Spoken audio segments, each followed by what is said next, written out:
ये वीडियो जो है ये एक पूरा कोर्स होने वाला है ऑब्जर्वेशनशिप का, जो कि फ़िज़िकल थेरेपी स्टूडेंट्स के बहुत काम आएगा। और वो स्टूडेंट जिनको ऑब्जर्वेशनशिप नहीं मिलती, क्योंकि आजकल स्टूडेंट्स ज़्यादा हैं और सिखाने वाली जगहें जो है वो कम हैं, तो मेरी कोशिश होगी कि ये वीडियो इंग्लिश में भी मैं फुल कोर्स बनाऊं और उर्दू में तो मैं बना ही रहा हूँ। तो स्टार्ट करते हैं। ऑब्जर्वेशनशिप कैसे स्टार्ट होती है कि जब आपका मेडिकल जो प्रोफेशनल आपकी लाइफ है 3rd ईयर से जो नॉर्मली शुरू होती है, फ़िज़िकल थेरेपी स्टूडेंट्स की भी और बाकी मेडिकल स्टूडेंट्स की भी, जब आप हॉस्पिटल जाना शुरू करते हैं। तो हॉस्पिटल जब आप जाते हैं तो सबसे पहली चीज़ जो है अपने पेशेंट को हिस्ट्री टेकिंग और सारी चीज़ें स्टार्ट करनी होती हैं।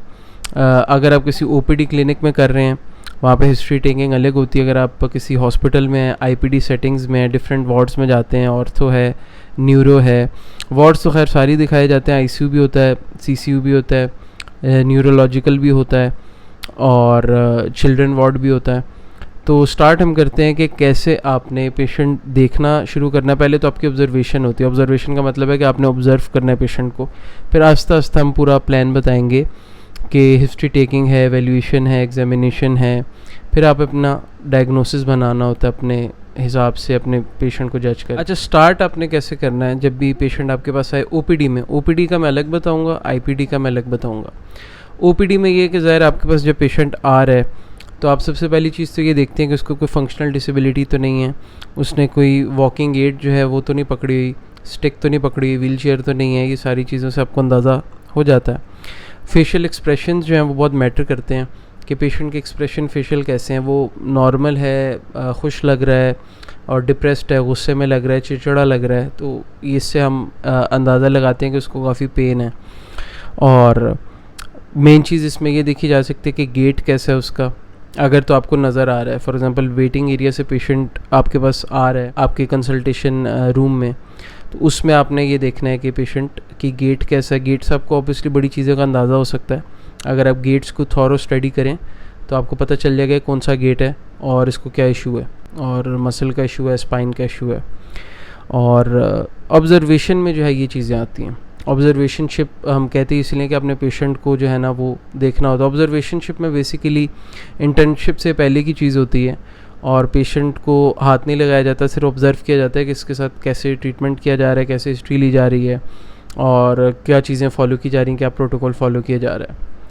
अच्छा, एवेल्यूएशन जो है, ऑब्वियसली जब आप ऑब्ज़र्व करते हैं चीज़ें, आप एवेल्यूएशन करना शुरू करते हैं, ठीक है। एग्जामिनेशन के पहले के स्टेप्स हैं। एग्जामिनेशन में तो आप पेशेंट को टच करके और डिफरेंट डायग्नोस्टिक टेस्ट वगैरह वो कर सकते हैं।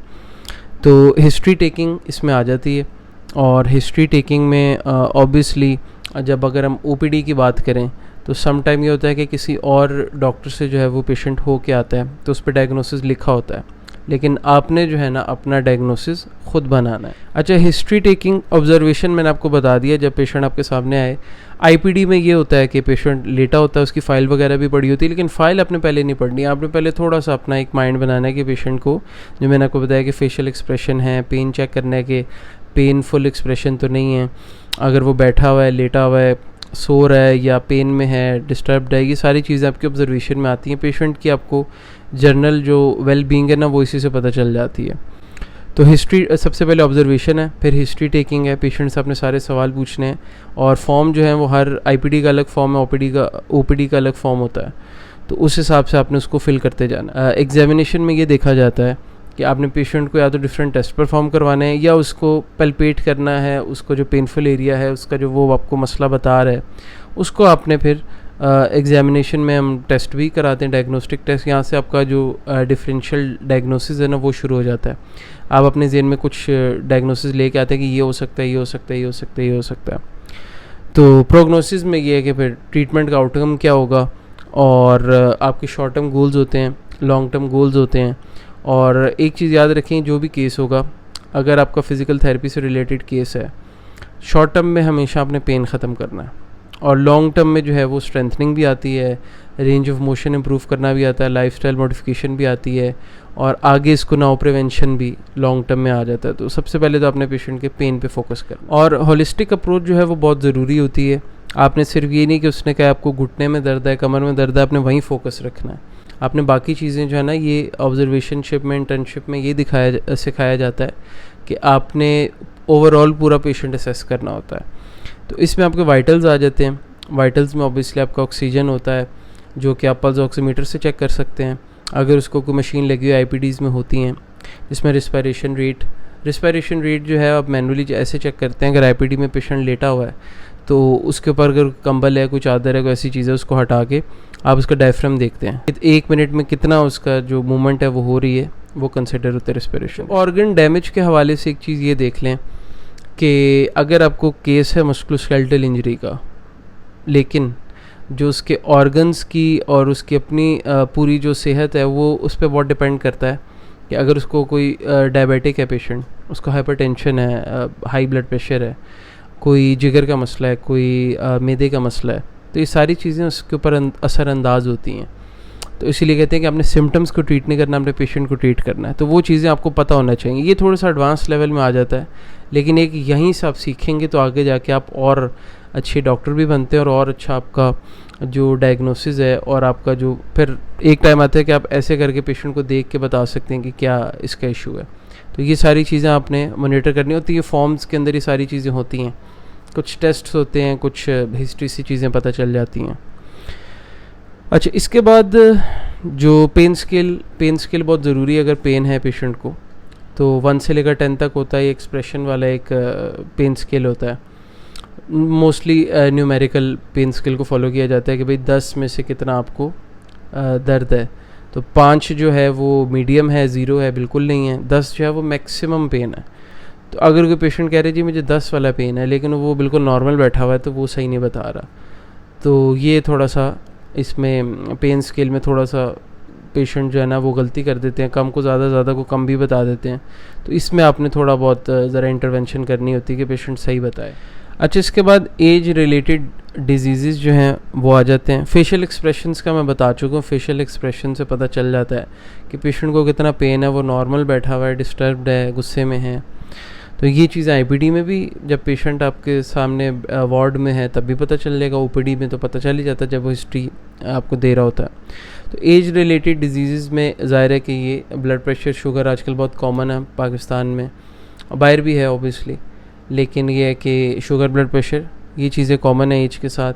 ख़वातीन में एक ही मीनोपॉज के बाद हड्डियाँ कमज़ोर होना और नी का आर्थराइटिस जो है ख़वातीन में बहुत कॉमन है। ऑस्टियोपीनिया, ऑस्टियोपोरोसिस औरतों में बहुत कॉमन है। तो मर्दों में जो है वो स्मोकिंग वगैरह का पूछा जाता है कि स्मोकिंग तो नहीं करते, और पास्ट मेडिकेशन भी देखी जाती है कि कौन सी मेडिकेशन पहले आप ले रहे हैं। आजकल तो बड़ा आसान दौर है, एआई भी आ चुका है और इंटरनेट एडवांस हो गया है। तो जो मेडिकेशन है जो आपको समझ ना आए आप उसको चेक करें कि भाई कौन सी मेडिकेशन है, किस लिए है। तो इससे भी आपको थोड़ा बहुत अंदाज़ा हो जाता है कि इसको क्या इशू है, क्यों मेडिसिन ले रहा है। पास्ट में कोई सर्जरी हुई हो, ये भी बहुत एक इम्पॉर्टेंट सवाल है, क्योंकि इससे जो है वो समटाइम कोई कॉम्प्लिकेशन हो जाती है, समटाइम कोई इन्फेक्शन हुआ होता है और उसकी मेडिसिन चल रही होती है। तो ये भी एक अच्छा पॉइंट है, ये चीज़ पूछनी चाहिए।